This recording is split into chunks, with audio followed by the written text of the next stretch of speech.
A questão número... Antes de falar da questão número 5, só para relembrar, então, que essa Constituição ela estabelecia uma monarquia constitucional. O rei continuava, né, sendo rei, mas ele deveria seguir uma Constituição. Porém, o rei, foi descoberto, né, que o rei ele estava tramando, ele estava conspirando, estava procurando a palavra, ele estava conspirando com outros países europeus, com outras monarquias europeias, de invadir a França para acabar com a Revolução. Então o rei foi considerado um traidor, aí foi morto na guilhotina, tudo mais, mas aí acabou a monarquia constitucional e instaurou-se uma nova forma de governo chamada Convenção Nacional. E a pergunta número 5. Quais as diferenças entre os três grupos políticos que se destacaram no período da Convenção Nacional? Então, no período da Convenção Nacional, nós temos três grupos políticos. Eram todos formados aí pela burguesia, falando sempre da burguesia, né? Mas eles tinham ideias diferentes e eles foram divididos de acordo com essas ideias. Nós temos então o grupo dos jacobinos, o grupo dos girondinos e o grupo do pântano, ou planície. Né? Qualquer um desses nomes está correto. Então, vamos falar primeiro rapidinho aí do grupo dos jacobinos. Os jacobinos eram aqueles caras que se sentavam do lado esquerdo da convenção. Eles eram representantes, sobretudo, da pequena burguesia, da média também, mas principalmente da pequena burguesia, e eles pretendiam continuar com a revolução. Eles queriam continuar e eles queriam chamar o povo para a revolução. Não era só a burguesia, eram os pobres, os camponeses, os trabalhadores que tinham que participar da revolução. Eles tinham ideias um pouco mais radicais, sei lá, de reforma agrária, de voto universal, esse tipo de coisa, tá? E eles tinham, os jacobinos, eles tinham o apoio, assim, de grande parte da população francesa, especialmente da população mais pobre. Aí, no oposto dos jacobinos, sentavam-se os girondinos, lá do lado direito da convenção. Os jacobinos, eles eram representados aí, eles eram representantes da alta burguesia, então as ideias deles giravam em torno de benefícios e privilégios para a alta burguesia. Eles achavam que o que se tinha conquistado até então estava bom, não precisava continuar com a revolução. É claro, eles já tinham conquistado o direito de voto, né, o voto censitário, para eles já estava tudo bom, já estava tudo bem, já estava tudo certo. Para que continuar com a revolução? Vai que tirem os privilégios que nós conquistamos, né? Então, não continua com a revolução, acaba por aqui. Tá? Eles eram conservadores, moderados. E no meio dos dois, no meio entre os jacobinos e os girondinos, sentava-se a planície, ou pântano. Esse grupo tinha gente de tudo que era tipo. Tinha gente da alta, da média, da pequena burguesia. Era um grupo bem misturado. E eles não tinham uma ideia própria. Eles não eram nem radicais, nem moderados, não eram nem contra, nem a favor da revolução. Eram aqueles caras que ficam em cima do muro, sabe? Que vai para onde convém. Às vezes vai para cá, às vezes vai para lá, para onde está mais interessante, quem oferece mais vantagem, ele vai. Mais ou menos assim, tá?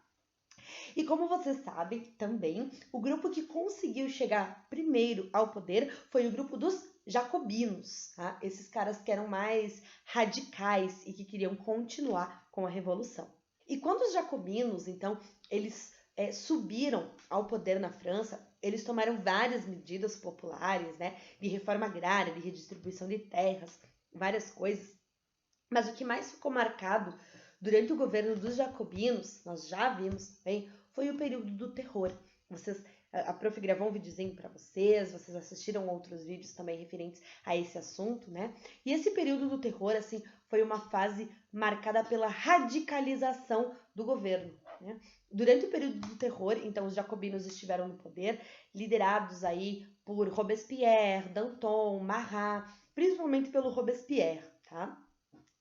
E nessa época, então, qualquer tipo de oposição, qualquer pessoa que fosse acusada de ser contra a revolução, era condenada à morte na guilhotina. Então, milhares de pessoas foram mortas na guilhotina, inclusive alguns dos próprios líderes dos jacobinos, Danton, que era amigo do Robespierre, foi condenado à morte na guilhotina por dizer que ele achava que a revolução estava ficando muito radical, que as coisas tinham fugido um pouco do controle.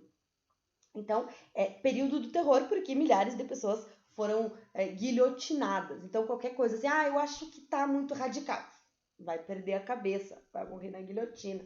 Então, você não podia fazer críticas ao governo dos jacobinos porque você era condenado à morte na guilhotina.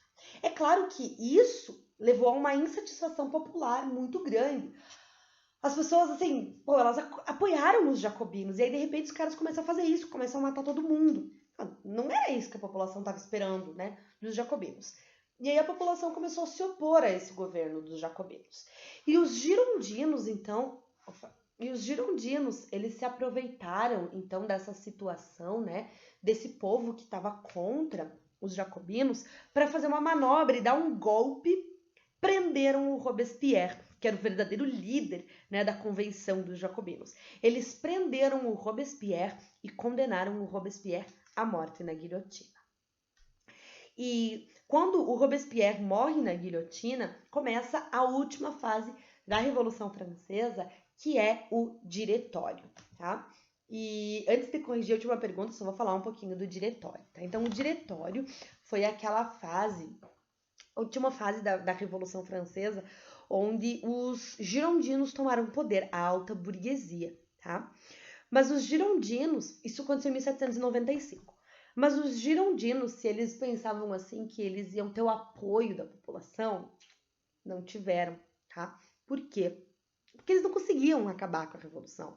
Porque tinha ainda pessoas que eram os representantes dos jacobinos, aí tinha gente que era monarquista, e aí cada um queria uma coisa e ninguém se decidia, ninguém sabia o que ia acontecer com a França. E aí os girondinos atendiam aos interesses da alta burguesia, mas do restante da população não. E não conseguiam dar jeito, não conseguiam acabar com a Revolução.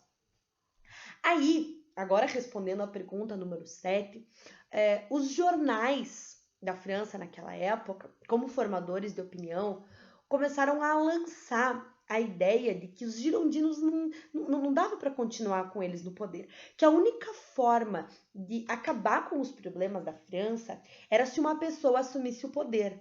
Não era uma pessoa específica, assim. Eles diziam que tinha que ser um homem forte, um homem astuto, né, uma pessoa enérgica, que ocupasse e que colocasse a França de volta nos eixos, né, como a gente fala, que reorganizasse a França.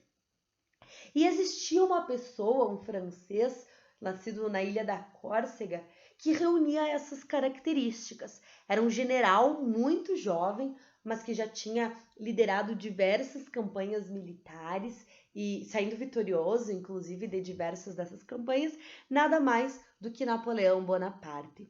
E o Napoleão Bonaparte, então, atendendo, né, a todos esses requisitos, ele, através do golpe do 18 Brumário, nós já vimos, né, aconteceu no mês Brumário, no dia 18, por isso que tem esse nome, ele dá esse golpe e assume o poder na França. Inicialmente, através de um consulado, com o poder dividido entre 3 cônsules, do qual Napoleão era o primeiro cônsul, e depois, através de um império. Em 1804, ele se torna imperador da França. Mas como Napoleão governou a França, é o assunto para um próximo vídeo, para os próximos vídeos. É uma história interessantíssima, tá? Pessoal, é mais ou menos isso com relação às atividades. Eu sei que é bastante coisa, é uma revolução aí inteira, 10 anos explicada aí em poucos minutos, né? Nem sei quanto tempo que deu, acho que não foi tão pouco assim, mas tudo bem. Algumas partes eu sei que eu falei um pouquinho rápido, mas é só uma revisão do que eu já tinha explicado para vocês em outros momentos, tá? Então, agora, revisem novamente aí as perguntas de vocês, as respostas, na verdade. Vejam se ficou alguma coisa ainda que precisa ser ajustada, alguma coisa que precisa ser melhorada. Voltem, pausem o vídeo, vejam de novo, escrevam, reescrevam o que precisar. Deixem um comentário aqui ou lá no chat. Falem, prof, eu fiz assim, será que assim pode ser? Ou tenho que completar?